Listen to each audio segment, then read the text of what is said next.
Hello, I would like to thank the host, OK at Home DIY, and Marsha Mush and Stuff, and the guest host, Sandy Lumbermill DIY, for the open invite What Would You Do project. They are so kind and sweet, so be sure to follow them. So let's get into our project for today. I am making wood coasters from wood scraps. My inspiration came from Kristen Hammonds, who posted pictures in Green Craft magazine. Therefore, this was an easy project that I recreated and personalized in my own way.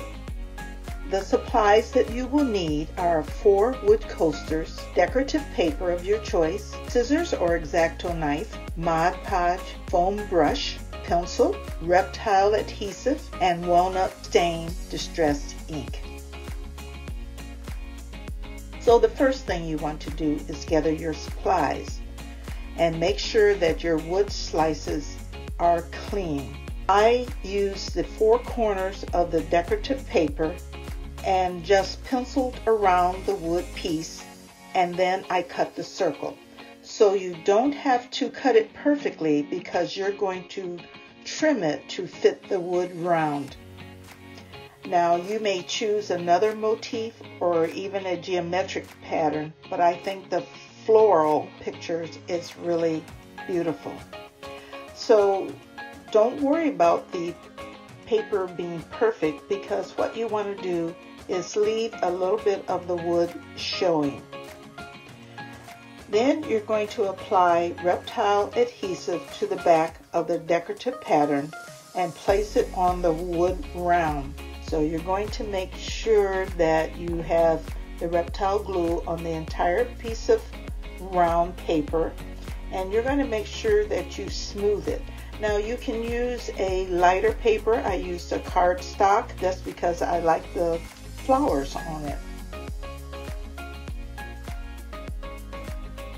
Once you apply the paper to the wood round, you're going to make sure that it dries, and then you're going to apply Mod Podge to each wood piece. Now I decided I wanted something a little bit different, because to me it looked a little plain. So I took some walnut stain distress ink and went around the edges, and I liked the way that looked, and so I dabbed a little bit in the middle of the coaster.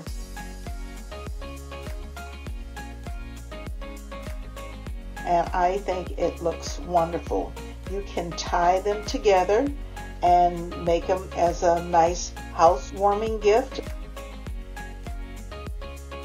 Next, I made a note stand. However, you can clip recipes, photos, notes, or short motivational quotes.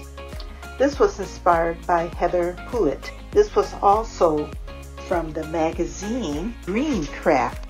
This too can make a nice housewarming gift that is so simple to make. So the supplies that you need include 1 bamboo cutting board, wood letters, reptile adhesive, a decorative clothes, 2 tumbling tower blocks, decorative paper, and some burnt umber apple barrel paint. Now I found some paper that was inside an invitation that I received, and I love the pattern, so I cut it out and saved it. It happened to be the right size and it was thick enough, so I trimmed it to fit the cutting board. However, I did leave the wood to show on all 4 sides. I pasted the paper to the cutting board using reptile adhesive, and then I let it dry. I wanted the board to say notes. I found some wood letters in my stash, and that said notes. I spelled out notes. The N is capitalized in case you're wondering why it's larger than the other numbers. And I painted the letters burnt umber by apple barrel, and then I let it dry. Now during this process I wore gloves because, as you know, paint is messy. Now when you paint the letters, make sure that you paint all of the sides, because if you don't, it will show. Also, I was going to use a metal hanger on the back so you could hang it on the wall. But I liked the idea that you could set it on a counter, you could set it on a nightstand, or you could set it on your office desk. So I scrapped that idea.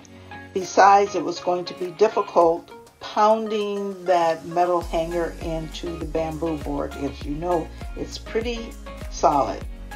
I glued 2 tumbling tower blocks on top of each other, and then I turned the note stand to the back, and I glued it right down at the bottom, but I would not do that.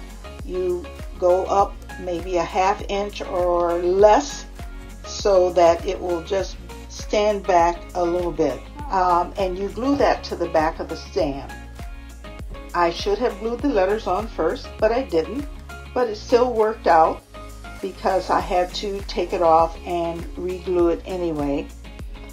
But you glue the letters on at the very bottom of the paper, so it's kind of nice because that is your measuring stick as to how far the letters should go down, and they went from end to end and they were spaced out nicely. Now you can do all the measuring and all that stuff, but I think I eyeballed it pretty good.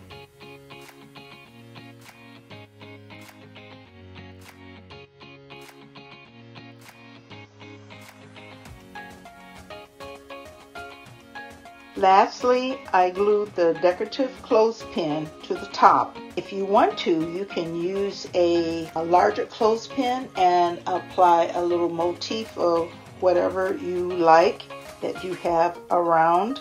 But I like the idea of the small one because it wasn't so obtrusive, and you kind of have to look at balance of everything. So even though the letters may be a little bit large, but I wanted it that way because I wanted it to be a note board, so you would know that. Now, if you don't want to do that, you can spell out photos at the bottom. You can spell out recipes if you have smaller letters, or really anything that you would like.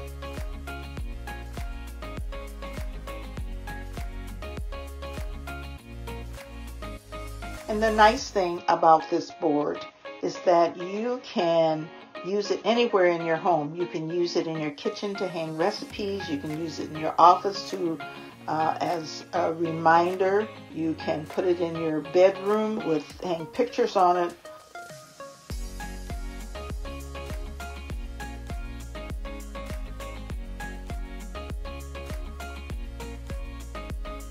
So if you have liked what you've seen, make sure that you subscribe, like, save, and comment, and make sure that you go to what would you make. So make sure that you follow the others, and I want to again thank the host for this invitation.